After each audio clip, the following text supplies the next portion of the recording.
Let's get an update, though, from the Weather Center. Brad, it's going to be a busy weekend in the Queen City, that is for sure.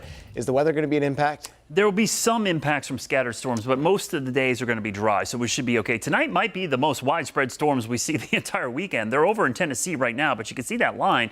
Pretty ominous looking, and there are a couple warnings with that line. I'm going to put a storm track on it just to give you an updated track.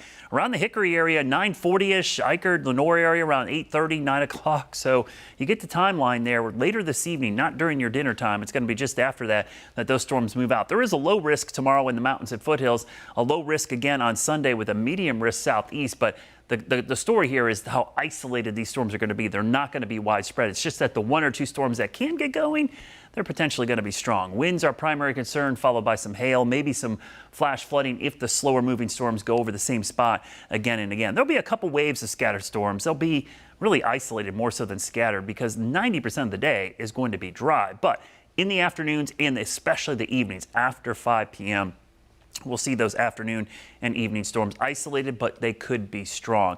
Out in the Atlantic, there's Ernesto. No direct impacts for us. It's going to move over Bermuda this weekend, then move into the North Atlantic and be a huge issue for Great Britain eventually as it moves off towards the British Isles. But you see the rip current risk. This is our indirect impact. Really rough seas, high tides already. Those swells continue to hammer the coast. Beach erosion, rough surf. So please take it easy. If you're going out to the coast, stay in the shallow water. Now the weekend, it's a little more humid, right? We're going to see dew points in the 60s, but look at next week, starting Monday, Tuesday, Wednesday, dew points in the 50s. Comfortable. That feels great. That's like autumn, and temperatures actually below average for most of next week, especially the middle and end of the week. So get ready. We are in store for some beautiful weather for next week. As we look at your weekend forecast, again, isolated storms Saturday and Sunday. Notice the rain chances are pretty small overall, but each day the high temperature is going to be jumping up there close to 90 degrees, certainly an increase in humidity. The biggest story this weekend will be any lightning because you don't have to even be under the rain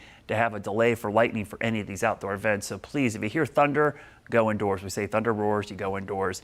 Take that to heart this weekend. Your Guy Roofing 7-day forecast. Once we get past the weekend, look at this weather for next week.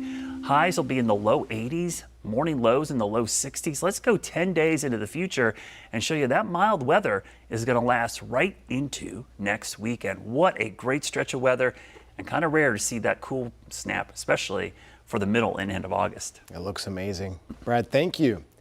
Well, remember, the best way to stay aware of the impact and the weather can have you on your weekend plans is by downloading the WCNC Charlotte News app. There you can find our forecasts updated by our team of meteorologists, plus a live radar so you know exactly when storms could impact your neighborhood.